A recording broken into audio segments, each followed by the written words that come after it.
Okay. हमने अभी 5वीं स्लाइड के अंदर जो है वो के की वैल्यू को थ्रू इक्वेशन फाइंड करना सीखा है, ठीक है? जो छठी स्लाइड है वो भी के को ही फाइंड करने के लिए इस्तेमाल होगी। दोनों में सिर्फ फ़र्क ये है कि आपने जो चीज़ यहाँ के को थ्रू इक्वेशन फाइंड करना सीखा है, हम यहाँ पे उनको ग्राफ्स के ज़रिए जो है वो फाइंड करना सीखेंगे। तो स्टिल ये वाली स्लाइड जो है इसमें भी पिछली स्लाइड की तरह वैल्यू ऑफ के को ही डिस्कस किया हुआ है। फ़र्क दोनों में क्या है कि यहाँ पे आपने के लिए इक्वेशन को इस्तेमाल करना है, व्हेयरएज इन दिस स्लाइड जो हम सीखेंगे तरीका वो है मोनोग्राफ्स का, जिन्हें हम ग्राफ्स बोलते हैं। यहाँ पे के की वैल्यू जो है हम थ्रू ग्राफ्स फाइंड करना सीखेंगे। अच्छा, अब जब आपको स्टेटमेंट इस सवाल की अगर दी गई हो एग्जाम के अंदर, जो कि हो सकता है हो, तो आपने जो पहली चीज़ जो गिवन होगी ना आपको स्टेटमेंट के अंदर, वो पता क्या होगी? वो होगी जब भी आपने के को थ्रू मोनोग्राफ्स फाइंड करना है ना, तो जो स्टेटमेंट के अंदर आपको पहली चीज़ गिवन दी गई होगी वो होगी परसेंटेज ऑफ सिल्ट प्लस होगी वेरी फाइन सैंड। ठीक है, ये जो है ना ये आपको बेसिकली पहली चीज़ है जो कि आपको स्टेटमेंट के अंदर इस तरह के किसी भी न्यूमेरिकल में जहाँ पे अपने के की वैल्यू फाइंड करनी हो, ये उसमें आपको दी हुई होगी। ठीक है, अच्छा, अब जब आपको ये वाली वैल्यू गिवन हो, ठीक है, जो इसके साथ आपने ग्राफ को टैली करना है, ठीक है, ऐसे यहाँ पे ये देखो ये वाली चीज़, अगर बिल फर्ज मेरी जो percentage of silt plus very fine sand है, मैं सपोज करता हूँ कि वो बेसिकली 50%, ठीक है ना, मैं यहाँ पे अज्यूम कर रहा हूँ कि जो मेरी जो चीज़ गिवन थी, मेरा पहला जो पैरामीटर जो गिवन था उसकी वैल्यू जो है वो बेसिकली इक्वल टू 50% है। ठीक है, अच्छा, अब आपने क्या करना है कि आपने फ़ौरन से पहले जो है ग्राफ के अंदर, जब आपने ग्राफ में जाना है ना, तो आपने सबसे पहले इस लाइन के ऊपर जहाँ पे लिखा है percentage silt plus very fine sand, आपने 50% पे जाना है। ठीक है, अब आपने इधर से स्ट्रेट जाना है और आपने जो बेसिकली पहली जो जो आपने ये लहराती हुई जो ऑलमोस्ट जो है ना ये कर्व्स है ना, ये वाली ऐसे जो मतलब ब्लोइंग किस्म की कर्व्स हैं, जो कि थोड़ी सी जो है ना वो ऐसे जैसे जो है ना थोड़ी सी वो वेवी टाइप है, आपने उन पे जाना है। ठीक है, अच्छा, उन पे जाके आपने क्या करना है, उन पे जाके आपने देखना है कि जनाब आपकी जो सैंड है ना ये क्या थी, percentage of silt plus very fine sand. ठीक है, जो आपको इसके साथ दूसरी चीज़ गिवन दी हुई होगी ना, ठीक है, वो होगी परसेंटेज ऑफ सैंड। ठीक है, परसेंटेज ऑफ सैंड मैं सपोज कर रहा हूँ कि बेसिकली वो जो है ना वो है इक्वल टू 20%। दो पैरामीटर आपने सीख लिए कि पहला पैरामीटर क्या था जो गिवन होगा आपको, वो था percentage of silt plus very fine sand. दूसरा पैरामीटर कौन सा है, वो है परसेंटेज ऑफ सैंड। अच्छा, अब आपने पहले पे तो निशान लगा लिया 50% पे, आपने उसके सामने जैसे मैंने भी बोला आपको कि उसके सामने जो कर्व उसकी कौन सी बनी है, बेबी कर्व है, लेकिन आपने यहाँ से जब स्टार्ट करना है तो किस बेबी कर्व के ऊपर आना है, जिस कर्व के ऊपर आपकी परसेंटेज ऑफ सैंड जो है ना वो है, और वो हमने अभी कितनी ली है सवाल के अंदर, वो है 20%। तो आपने देखना है कि 20% वाली कर्व कौन सी है, ये कर्व 20% है। ठीक है, तो 50% के ऊपर जाके जहाँ पे 20% आता है ना, आपने उस पर निशान लगा देना, जैसे यहाँ पे तकरीबन निशान बनता है ये वाला। ठीक है, 20% वाली एक बेबी सी कर्व है और यहाँ पे जो है बेसिकली सामने से जो है आके इसके ऊपर ये लग रही है 20% के ऊपर, आपने इसको यहाँ पे निशान लगा देना। ठीक है, फिर उसके बाद तीसरा पैरामीटर जो यहाँ से है वो होगा, जो देखना है आपने जिसको, वो है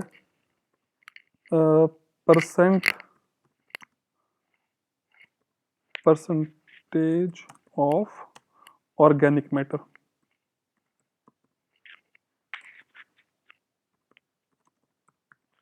ठीक है ना, और ये अमूमन जो है ना किसी भी मिट्टी के अंदर बेटा ये 0% से लेके ये 4% तक होता है।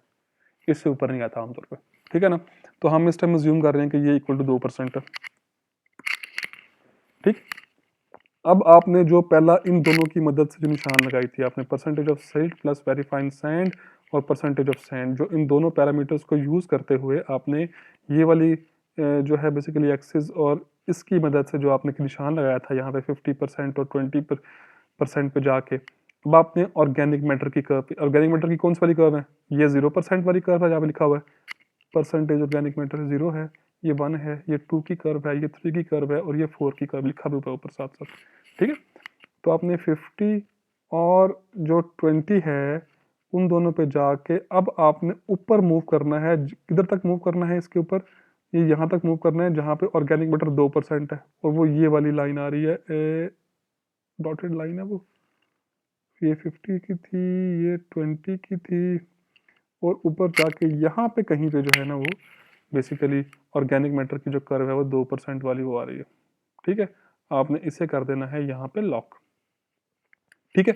ये आपका पॉइंट इधर आ गया, इस पॉइंट को आपने अच्छे तरीके से मार्क कर देना है, ये वाला पॉइंट आपने लिया ना आपने ऑर्गेनिक मैटर के कर्व के ऊपर जो आपने पॉइंट, इसको अच्छे तरीके से आपने मार्क कर देना। मेरा ख्याल है कि ये जो कर्व है ना 2% वाली वो नीचे वाली है इससे, ये जो डॉटेड कर्व है ना ये वाली, ये 1% वाली कर्व है, जो नीचे वाली कर्व है ये है 2% वाली। तो जो 50 और जो बेसिकली साथ में 20 की जो कर्व आई ये वाली, इसके साथ में मिलकर निशान यहाँ पे आता होता है और थोड़ा सा ऊपर आपने जब मूव किया तो ये वाली कर्व बेसिकली जो है ना ये 2% वाली कर्व है, हाँ बिल्कुल एग्जैक्ट, ये सॉलिड वाली कर्व है ना ये वाली, ये इस निशान को आपने अच्छे तरीके से मार्क कर देना, ठीक है। अच्छा, इस बात की अगर समझ ना आई तो मुझसे सवाल करना है इसके ऊपर, ये बहुत सिंपल है वैसे तो यार। 20 ये वाली आ गई, ठीक है, 50 इधर से आ गई, निशान लग गया, निशान लगने के बाद ऑर्गेनिक मैटर वाली जो कर्व है ये वाली 0 1 2 3 4, उनमें जो 2% पे जाना है आपने इस निशान से ऊपर की तरफ मूव करते हुए छोटा सा आगे मूव करोगे तो ये सॉलिड से कर्व 2 पे आ गई, आपने इस निशान को अच्छे तरीके से मार्क कर देना, ठीक है। ये आपका इस वाले ग्राफ में जो जब आप मार्क करोगे इस वाले ग्राफ में आपका जो काम है वो खत्म हो चुका होगा, ठीक है। वो निशान आपने मार्क कर दिया, 3 जो है ना वैल्यूज की मदद से आपने एक निशान को मार्क किया, 50 20 और 2% की वजह से आपने एक निशान को मार्क कर दिया। जब ये मार्क कर चुको, अब जो अगला स्टेप है, जो अगली चीज की बनोगी होगी वो है सॉइल स्ट्रक्चर, ठीक है, सॉइल स्ट्रक्चर। अब इसकी जो वैल्यू है वो आपको यहाँ 1 दी हुई होगी, यहाँ 2 दी हुई होगी, यहाँ 3 दी गई होगी, यहाँ आपको इसकी वैल्यू जो है वो 4 दी गई होगी, ठीक है। आपने इसको पिछले वाली जो है ना वो बेसिकली जो है ना उसमें पढ़ा है आपने सॉइल स्ट्रक्चर कोड को, वो बेसिकली जो बी की वैल्यू करती थी ना ये वाली, ये है आपकी ग्रैनुलर जो है ना वो वेरी फाइन ग्रैनुलर आपकी है तो वो 1 है, 1 की वैल्यू है।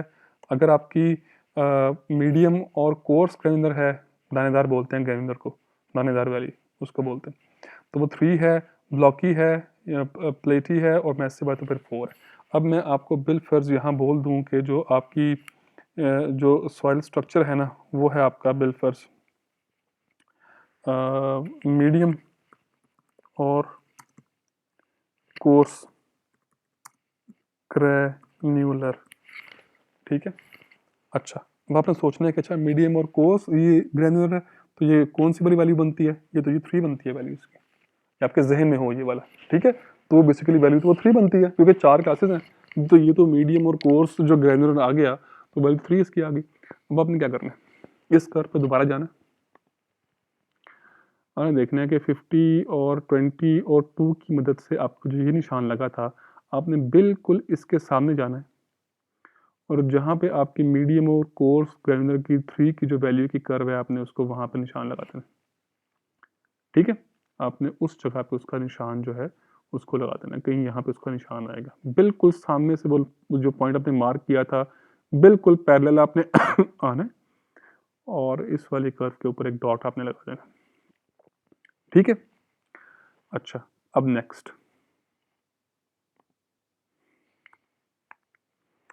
जो पैरामीटर है वो होगी आपकी सॉइल परमिएबिलिटी। सॉइल परमिएबिलिटी जो है उसकी जो है वो क्या वैल्यू है, ठीक है। अच्छा, अब आपने सॉइल परमेबिलिटी की वैल्यू लास्ट टाइम भी आपने पढ़ी हुई थी कि जो परमेबिलिटी है वो बेसिकली या तो रैपिड होती है, ठीक है, या मॉडरेट टू रैपिड होती है, या मॉडरेट होती है, या फिर स्लो टू मॉडरेट होती है, या स्लो होती है, या वेरी स्लो होती है। मैं इसको मैक्सिमाइज करती हूँ एक दफ़ा, या वेरी स्लो होती है। तो इसकी वैल्यू जो है आपकी 1 से लेकर 6 तक होगी, ठीक है। अच्छा, अब वैसे बाय द वे आपको ये याद करने की भी ज़रूरत नहीं है, ये यहाँ पे आपको दी हुई हैं, ये सारी लिखा हुआ है, और सॉइल स्ट्रक्चर वाले का भी ऊपर लिखा हुआ है इसके। तो ये याद मत करने बैठे ना, ज़हन में रखना, लेकिन याद मत करने बैठ जाना इसको, ये यहाँ पे गिवन होती है। तो मैंने बिलफर्ज आपको बोल दिया हुआ है कि ये बेसिकली जो आपकी सॉइल परमेबिलिटी है ना, वो है स्लो टू मॉडरेट।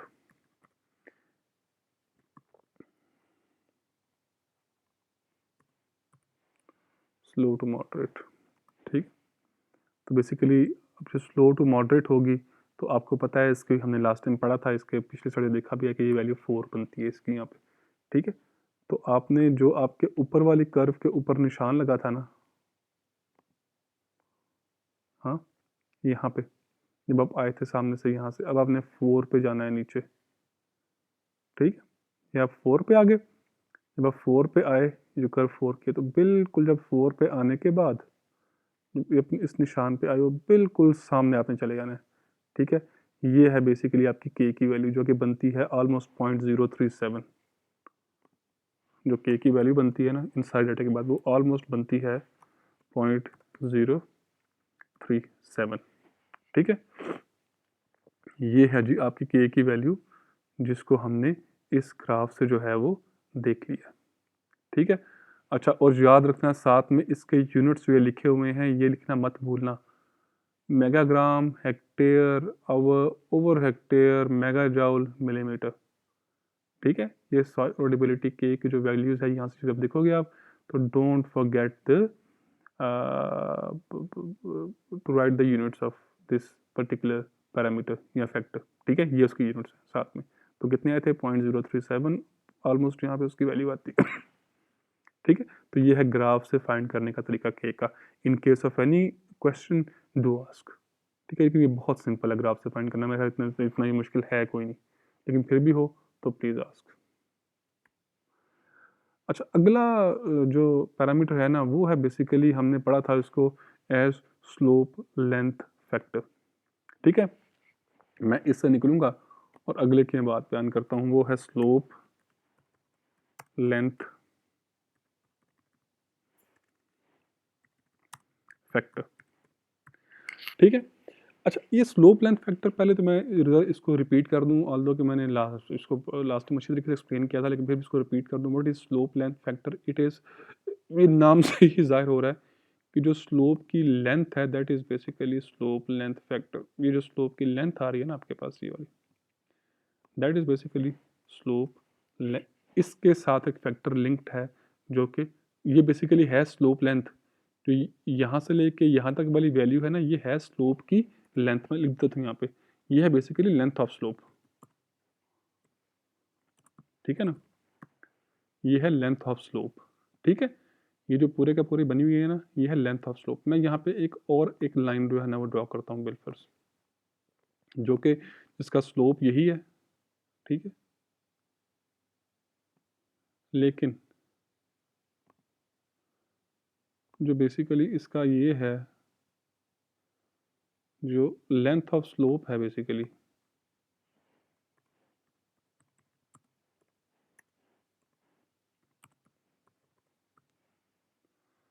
ये है बेसिकली, ये क्या है? ये लेंथ ऑफ स्लोप, सही है। ये कैपिटल एल नहीं है, that is not slope length factor. याद रखिए बात, मैं यहाँ पर नीचे लिख देता हूँ, क्योंकि बार बार आप में से बच्चे ये गलती करेंगे। Length of slope, length of slope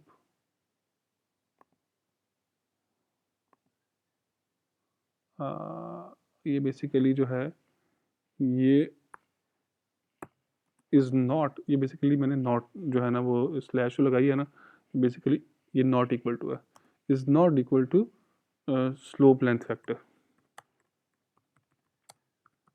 तो याद रखनी आपने भाई वाली बात, ठीक है। हाँ, लेकिन स्लोप लेंथ ऑफ स्लोप जो है, जिसकी जितनी ज़्यादा होगी, उसकी जो बेसिकली स्लोप लेंथ फैक्टर है, वो भी उसका उतना ही ज़्यादा होगा। हम ज़रा इसको अब पढ़ते हैं इसकी इक्वेशन को यहाँ से। स्लोप जो लेंथ फैक्टर है वो इक्वल टू होता है basically small L over 22 raise to power M. मैं इसको मैक्सिमाइज कर दूँ बात को जो है वो मज़ीद जो है बेहतर बनाने के लिए। ये बेसिकली जो है ना capital L that is equal to small L over 22 raise to power M. What is L? That is slope length factor. What is small L? That is basically length of slope या slope length जिसे हम बोलते हैं, ये metre में आती है। और एम जो है बेसिकली वो है डायमेंशनलेस एक्सपोनेंट या उसको आप सिंपल एक्सपोनेंट भी बोल सकते हो। अच्छा, आप समझाइए आपको इस बात की। स्मॉल एल जो है ये जो बेसिकली लेंथ है ना ये वाली, ये आपकी है बेसिकली लेंथ ऑफ स्लोप। और ये जो है मैं इसको शो भी करवा दूँ यहाँ पे कि ये स्मॉल एल के इक्वल है, ठीक है। और जो स्लोप लेंथ फैक्टर है जो कि नॉट इक्वल टू बेसिकली जो है ना वो आपके लेंथ ऑफ स्लोप के नहीं इक्वल, बेसिकली अगर मैं उसे कॉपी करूँ तो मैं यहाँ पे लिख दूँ ये वाला कि लेंथ स्लोप लेंथ फैक्टर जो है बेसिकली वो क्या है, वो कैपिटल एल है। ठीक हो गया। अच्छा, अब इसमें जो एम जो डायमेंशनलेस एक्सपोनेंट था उसको फाइंड करने का फार्मूला ये वाला है। What is this formula? M is equal to sine theta over sine theta plus 0.269 sine theta raise to power 0.8 plus 0.05। ठीक है, ये है फार्मूला इसका। ये 0.8 है, नोट कर लो इसको बोले, और ये साइन थीटा है, ये भी साइन थीटा, ये 0.05 है। थीटा जो है वो क्या है? वो कहता है कि ये जी field slope steepness in degree. इसका मतलब क्या है? इसका मतलब ये है कि जो आपकी लाइन है ना, बिल्कुल ये लाइन है, ठीक है। वो ये कहता है कि जी जो थीटा है ना बेसिकली वो मतलब है कि इस लाइन का हॉरिजॉन्टल से जो एंगल है ना, हॉरिजॉन्टल से जो एंगल है ना, एंगल ये एंगल ये कितना है, ये जितना भी एंगल है बेसिकली वो इसको बोल रहा है कि जी ये जो है ना ये है थीटा। ठीक है, ये जो एंगल है सारे के सारे इसको नाम से थीटा का दिया। तो थीटा जो है बेसिकली वो इस एंगल को शो करवाता है। वो कहता है कि जी अगर आपको ये एंगल गिवन है तो बड़ी अच्छी बात है, आप खुश हो जाओ कि अगर आपको ये एंगल गिवन है। लेकिन अगर आपको ये एंगल नहीं गिवन और आपको ये स्लोप गिवन है, लेंथ ऑफ स्लोप नहीं, आपको अगर ये स्लोप गिवन है, स्लोप किसको हम शो करवाते हैं, ये स्लोप एस से शो करवाते हैं। अगर आपको स्लोप गिवन है जो कि आमतौर पर आपने पढ़ा होगा कि जी जिसकी वैल्यू जो है ना आमतौर पे आपको हमने देते थे कभी आपके लास्ट सेमेस्टर में कि जी जो एक कैनाल है उसकी बेड का स्लोप इतना है, वो 0.03 बिल्कुल ऐसा कुछ गिवन है। तो फिर आप क्या करो, फिर आप थीटा को फाइंड करो। ठीक है, थीटा को फाइंड कैसे करोगे आप? वो कहते हैं कि जी क्या होता है बेसिकली ये है tan इनवर्स ऑफ एस। ठीक, ये है इसका फॉर्मूला। अगर आपको स्लोप जो है गिवन है इन डिजिट्स, इन डेसिमल्स, तो आपने सिंपल जो है ये वाला फार्मूला इस्तेमाल करना।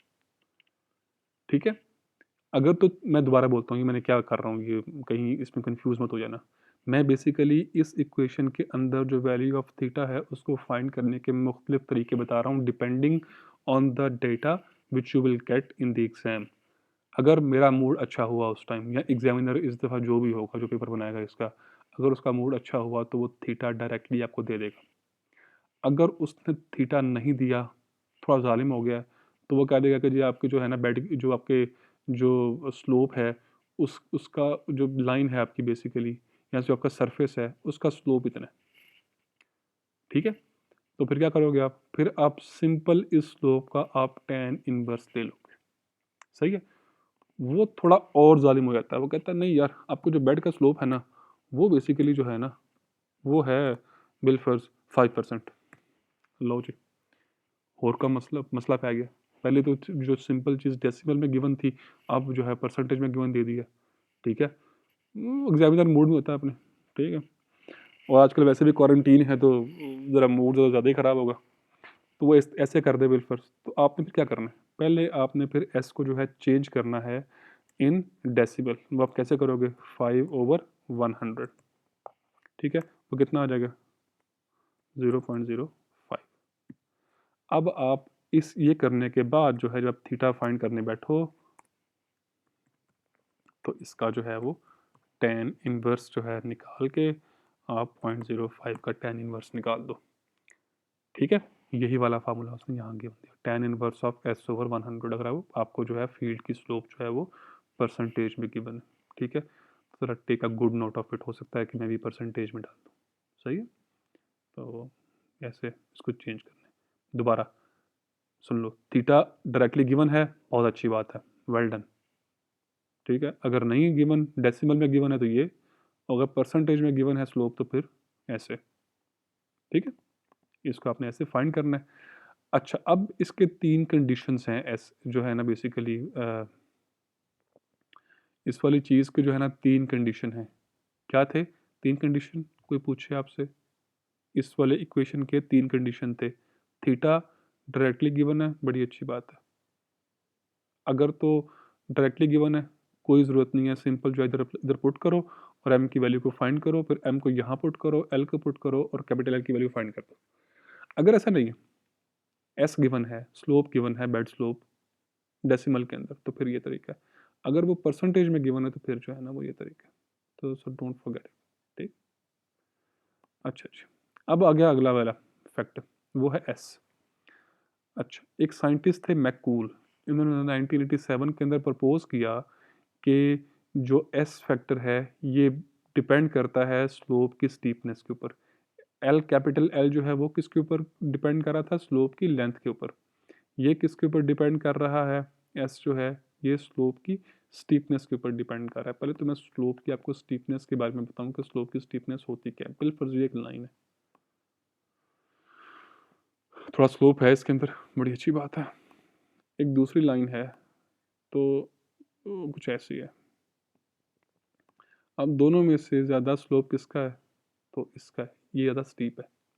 तो वैल्यू ऑफ एस जो है basically that depends on the steepness of the slope. तो इसकी जो कि स्टीपनेस ज़्यादा है, सो इसका जो स्लोप एस की वैल्यू है वो भी क्या होगी? ज़्यादा होगी, ठीक है। अच्छा, अब कहता है कि अगर आपका स्लोप जो है उसकी लेंथ 4 मीटर से कम है। क्या मतलब है इस बात का? कि अगर आपको एक स्लोप दिया हुआ, ये से सरफेस इसका स्लोप है, अगर इसकी जो लेंथ है, यानी कि इस पॉइंट से लेके इस पॉइंट तक का जो डिस्टेंस है ना, वो बिलफर्स जो है ना वो है 3.5 मीटर, सही है। तो फिर आपने अगर अपना एस फाइंड करना है, कैपिटल एस, तो उसका ये वाला फार्मूला है, ठीक है। थीटा वही है जो मैंने पहले डिफाइन किया हुआ इधर वाले केस में। अगर गिवन है तो बड़ी अच्छी बात है, यहाँ पुट करो, सॉरी अगर गिवन है तो यहाँ पुट करो, सही है। और अगर नहीं गिवन तो फिर आपको पता है कि tan इनवर्स लेके उस तरीके से फाइंड करना, ये वही थीटा है तो यहाँ भी इस्तेमाल होगा, ठीक है। 4 मीटर से कम वाला स्लोप हो। अगर आपके जो है वो स्लोप की जो लेंथ है, यानी कि अगर कोई ऐसी चीज़ है, अगर आपके जो स्लोप की जो लेंथ है वो हो 4 मीटर से ज़्यादा, बिलफर्स 5 मीटर स्लोप की लेंथ है, basically that is slope length,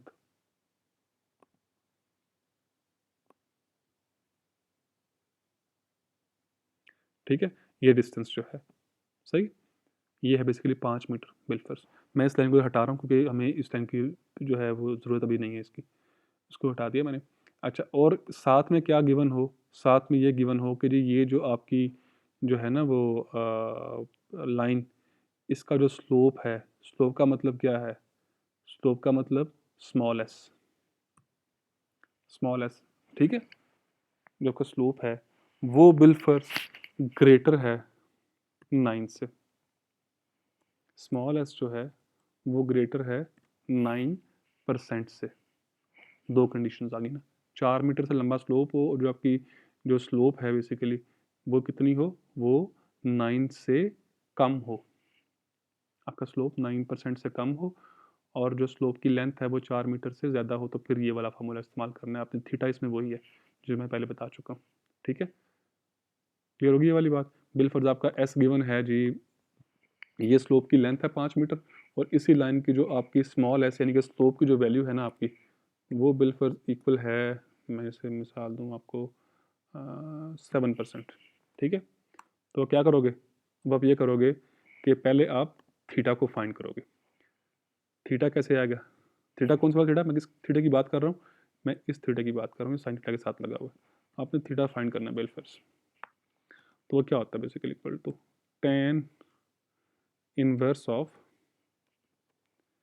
ये कितना मैंने बोला था कितना गिवन है, ये 7% गिवन है ना यहाँ पे, तो आपने इसको जो है क्या फॉर्मूला इस्तेमाल करना है, टेन इनवर्स ऑफ 7/%, और आपने इधर से थीटा की वैल्यू को फाइंड करके और इस फार्मूला के अंदर जो है पुट कर देना। कंडीशन क्या है कि आपकी जो स्लोप की जो लेंथ है वो 5 मीटर 4 मीटर से ज़्यादा हो, और उसका स्लोप जो है वो कितना हो, 9% से कम हो। और फिर अगली जो है वो कंडीशन है वो क्या है, जो आपकी स्लोप लेंथ जो है वो 4 मीटर से ज़्यादा ही हो, लेकिन आपका स्लोप भी जो है वो 9 हो जाए या 9 से ऊपर हो जाए। इस वाले केस में क्या था, 9 से कम था, अब क्या हो जाए, 9 हो जाए या 9 से ज़्यादा हो जाए। तो फिर इस वाले फार्मूले को आपने इस्तेमाल करते हुए वैल्यू ऑफ एस को फाइंड करना है। आई होप कि ये बहुत सिंपल था, ये भी क्लियर हो गया होगा। जैसे आपने याद रखना है कि ये वाला एस और ये वाला कैपिटल एल, इसके अंदर एक चीज़ मुश्तरक है, और वो क्या है, वो है थीटा। ये थीटा, ये और ये दोनों में काम आएगा। ठीक है, गिवन है, सही है, अच्छी बात है। नहीं गिवन तो फिर इस तरीके से अपने इसको फाइंड कर देना। ठीक है, अब जो नेक्स्ट वाला है ना वो है थोड़ा सा कॉम्प्लिकेटेड। वो दोनों जो है ना वैल्यू ऑफ सी इधर से आपने फाइंड करना सीखना है। जो आखिर 2 पैरामीटर रह गए हैं इसके, सी और पी, वो दोनों बड़े मुश्किल हैं। तो मैं उनके लिए अलग से जो है इसका एक पार्ट बनाऊंगा, जो कि आखिरी पार्ट होगा इस लेक्चर का होपफुली। ठीक है, आपको इन स्लाइड्स के ऊपर जो स्लाइड नंबर 8 तक पे कोई सवाल हो तो आपने करते ना, इसके बाद जो है वो लास्ट पार्ट है, सो स्टे ट्यून्ड।